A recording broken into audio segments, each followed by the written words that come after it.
এবং উপস্থিত আমার ভক্তিমতী মা ও বোনেরা, আজকে যে আমি কালীয় দমন লীলাটি আপনাদের কাছে পরিবেশন করব, তার আগে আমাদের জানা দরকার মায়েরা কি কালীয় নাগ পূর্ব জন্মে অর্থাৎ আগের জন্মে কে ছিল।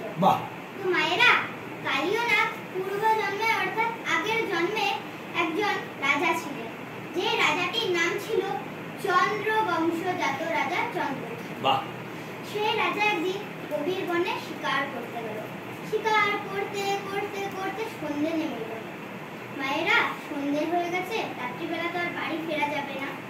বনে তো অনেক হিংস্র জীব জন্তু আছে, তাই রাজা সৈন্য সামন্তদেরকে ডেকে বলছে, তোমরা একটি নিরাপদ জায়গা খুঁজো যেখানে আজ আমরা রাত্রি যাপন করব। সৈন্য সামন্তরা খুঁজতে খুঁজতে খুঁজতে একটি মাটির কুটির দেখতে পেল। সেই কুটিরের মধ্যে একজন মুনি বসে আছে। মুনিটির নাম অগস্ত্য মুনি, ধ্যান করছে। গায়ে কুষ্ঠ, ব্যাধি, রক্ত কিটকিনি কিলবিল করছে। তারপর সৈন্য সামন্তরা গিয়ে রাজামশাইকে বলছে, রাজামশাই, জোরে বলো। রাজামশাই, আমরা একটি মাটির কুটির দেখতে পেয়েছি, সেখানে এক মুনি বসে আছে। মুনিটি ধ্যান করছে, গায়ে কুষ্ঠ, ব্যাধি, রক্ত কিটকিনি কিলবিল করছে। রাজামশাই বলছে, তোমরা ওই মুনিকে এখনই বেরিয়ে যেতে বলো, আর যদি না বেরিয়ে যায় ওকে জোর করে বার করে দাও। রাজা মশাই আদেশ দিলেন। সৈন্য সামন্তরা গিয়ে তাই করলো। মুনিকে বলল, তুমি কে? তুমি যেই হও, তুমি এখানে তাড়াতাড়ি বেরিয়ে যাও, এখানে আমাদের রাজামশাই রাত্রি যাপন করবে। সৈন্য মুনি ধ্যানিত, কানে কথা গেল না। সৈন্য সামন্তরা মিলে তাকে জোর করে বার করে দিল। ওই জায়গাটিকে পরিষ্কার করে রাজামশাই রাত্রি যাপন করলেন। সৈন্য সামন্তরা সারা রাত ধরে পাহারা দিচ্ছিল, যে না সকাল হলো বাড়ি ফিরে গেল।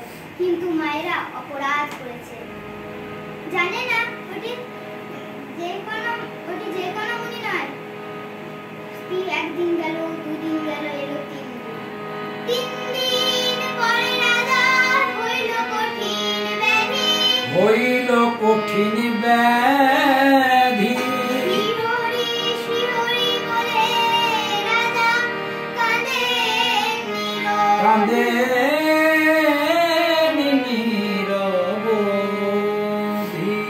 কঠিন ব্যাধি হয়েছে। কত কবিরাজ এলো গেল, কেউ কিন্তু আর ভালো করতে পারলো না মায়েরা।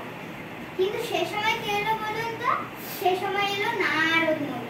নারদ মুনি এসে বলছে, রাজামশাই, আমি একটা টোটকা জানি, যদি আমার টোটকা আপনি পালন করেন তবে আপনি ঠিক হয়ে যেতে পারেন। রাজামশাই বলছে, কি টোটকা?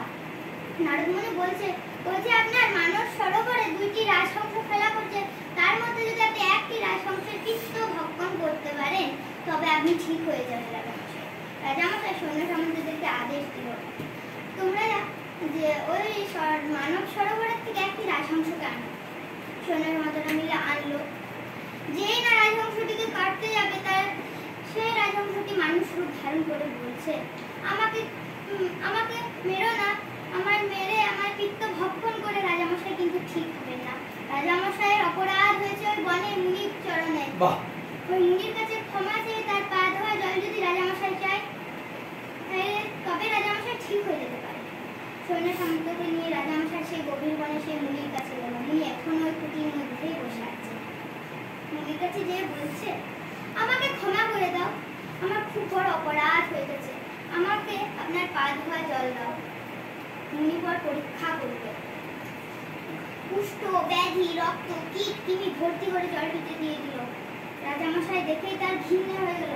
রাজামশাই বলছে, ছি, এ জল কি খাওয়া যায়? তিনি গন্ধ নিয়ে মস্তকে ধারণ করলেন। মুনিবার সঙ্গে সঙ্গে বলে উঠল, এ পাপের পরিত্রাণ তোর নাই কোনো কালে, অনন্ত নরকবাস আছে তোর কপালে।